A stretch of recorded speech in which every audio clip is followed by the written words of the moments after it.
The Echoes of Project Somnus. Deep in the mist-shrouded moors of North Yorkshire, where the wind carries the faint toll of long-forgotten church bells, stands the skeletal remains of Blackwood Institute. To the outside world, it is nothing more than a derelict Victorian asylum, boarded up since a scandal in 1987 forced its closure. But beneath its rotting floors, hidden behind false walls and forgotten service tunnels, a state-of-the-art laboratory hums quietly in the dark. In late 2023, Neurovance Corporation, a shadowy biotech giant funded by anonymous venture capital, quietly purchased the site and restarted the work that had been buried decades before. They named the new program Project Somnus. Dr. Elena Hargrove was appointed lead researcher. At 46, she was still strikingly beautiful, but grief had carved deep lines around her eyes.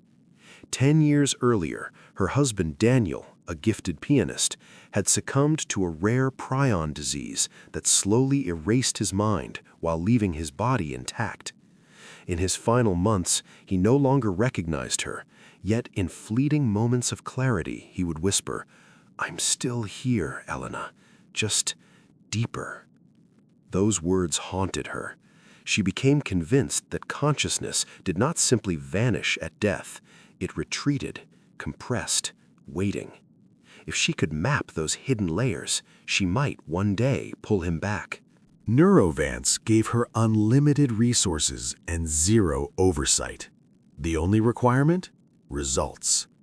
Subjects were recruited from the margins of society. Homeless veterans, runaway teens, addicts promised detoxification, anyone desperate enough to sign the dense waiver without question. They were told they were participating in an advanced sleep study that could cure insomnia forever. In truth, they were the keys to unlocking the prison of the mind. The procedure took place in the deepest sublevel, a circular chamber lined with 12 matte black immersion pods. Each pod resembled a sleek sarcophagus, its interior laced with thousands of microelectrodes and cooled to precisely 18 degrees Celsius. Subjects were sedated, intubated, and submerged in a conductive gel that allowed perfect neural coupling. Then came the Somnus serum, a synthetic compound designed to suppress the default mode network while hyperactivating the thalamus and limbic system. In theory, it forced the brain into a state deeper than natural sleep, a controlled limbo where the subconscious became fully accessible. For the first 6 months, everything proceeded according to plan. Subject 04, a former teacher named Margaret Ellis, emerged after 48 hours speaking fluent Latin, a language she claimed never to have studied. Subject 09 recalled the exact smell of his mother's kitchen from 1963, down to the brand of detergent she used. Subject 12, a young man named Liam Shaw, solved complex differential equations in his head upon waking, despite having left school at 16. Dr. Hargrove's team celebrated. Papers were drafted, heavily redacted, of course. Investors grew impatient for the next phase, direct two-way communication with the subconscious. That was when they recruited Clara Voss. Clara was 32. Slight, with mousy brown hair and eyes that seemed permanently fixed on some distant point. She had been on the streets for 3 years after fleeing an abusive partner who had once held a knife to her throat and promised to carve his name into her soul. The trauma had left her quiet, hollow, almost weightless, an ideal blank slate, the recruitment officer noted. Her session was scheduled for the winter solstice, 21 December 2024, the longest night of the year. Hargrove saw no symbolism in it at the time. Clara entered the pod without protest. The serum flowed, the electrodes lit up like constellations. For the first hour, her brainwaves followed the predicted pattern, slow descent into delta, then the characteristic somnus plateau, flat, almost lifeless. But at 0217, something changed. The plateau fractured. Spikes appeared, sharp, rhythmic, impossibly synchronized across every recorded region. The monitoring AI flagged it as seizure activity and recommended termination. Hargrove overrode it. "Push the secondary pulse," she ordered. "We're close." They increased the electromagnetic field by 30%. In the control room, the lights flickered. A low hum filled the air, felt more in the sternum than heard. Then Clara's voice emerged over the intercom, except it was not her voice alone. Elena. Hargrove froze. No one had used her first name in the lab for years. Elena, why did you leave me in the dark? It sounded like Daniel. The team exchanged uneasy glances. Deepfake audio?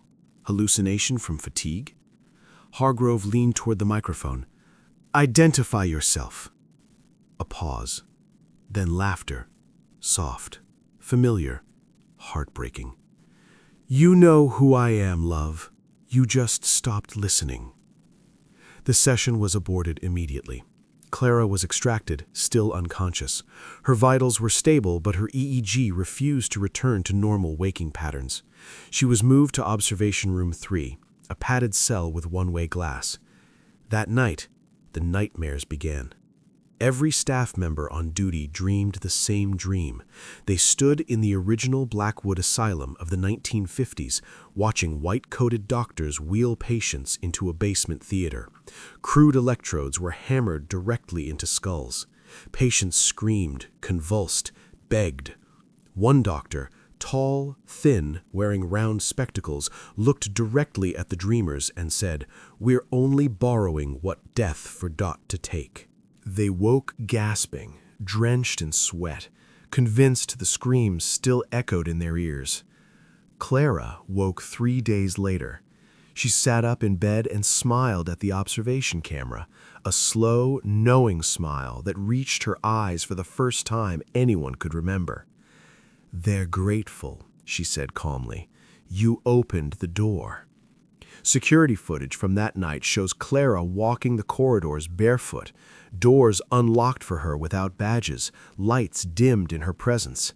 In the mess hall, she sat alone and ate nothing, simply staring at the wall and whispering. Audio picked up fragments. "So many, waiting so long. Cold down here. Let us in." The first death occurred a week later. Dr. Rajesh Patel, Hargrove's deputy and closest confidant, was found in the server room at 4 a.m. He had slit his wrists with a shard of mirror, carving the words "Still Here" into his forearm. His eyes were wide open, reflecting the glowing monitors. On the screens behind him, every active session file had been overwritten with the same EEG pattern, the fractured plateau from Clara's trial. Hargrove ordered a full quarantine, no one in or out. She doubled security, installed new locks, brought in an exorcist in all but name, a parapsychologist from Durham University who lasted less than 24 hours before fleeing, muttering about layered presences. In private, Hargrove began reviewing the Institute's original archives, rescued from a flooded basement during renovation. What she found chilled her more than any ghost story. In 1954, under the direction of Dr. Archibald Vale, the thin man from the shared nightmares, Blackwood had conducted Project Aether. The goal was explicitly spiritual, to capture evidence of the soul departing the body at death. Patients declared brain dead were kept on primitive life support, while massive electrical fields were generated around them. Vale believed consciousness left a measurable echo that could be trapped and studied. Over 100 patients died during the 5-year program. Their final neural bursts were recorded on reel-to-reel tape and stored in lead-lined boxes. The project ended when Vale himself suffered a massive stroke mid-experiment. His body was removed, but his EEG flatlined only after a full 7 minutes, during which the trace showed the same fractured pattern now appearing in somnus subjects. The echoes had never left. They had simply been waiting for a louder signal. Clara, or what wore Clara, began recruiting. One by one, earlier subjects returned. Thomas Reed, the soldier, arrived first, hammering on the gates until his fists bled. Margaret Ellis appeared next, walking out of the moor fog as if she had always been there. Liam Shaw sent an email from an account he had closed months earlier. "I hear them calling. I'm coming home." Each returnee displayed the same symptoms, periods of lucidity followed by trance-like states where multiple voices emerged. They spoke of the deep floor, a lightless stratum of consciousness where the dead waited, compressed but aware. Hargrove tried everything: antipsychotics, electromagnetic shielding, even flooding the facility with broadband noise to drown the signal. Nothing worked. The echoes grew stronger, more organized. They began coordinating. On the night of 14 February 2025, the power failed completely. Backup generators never engaged.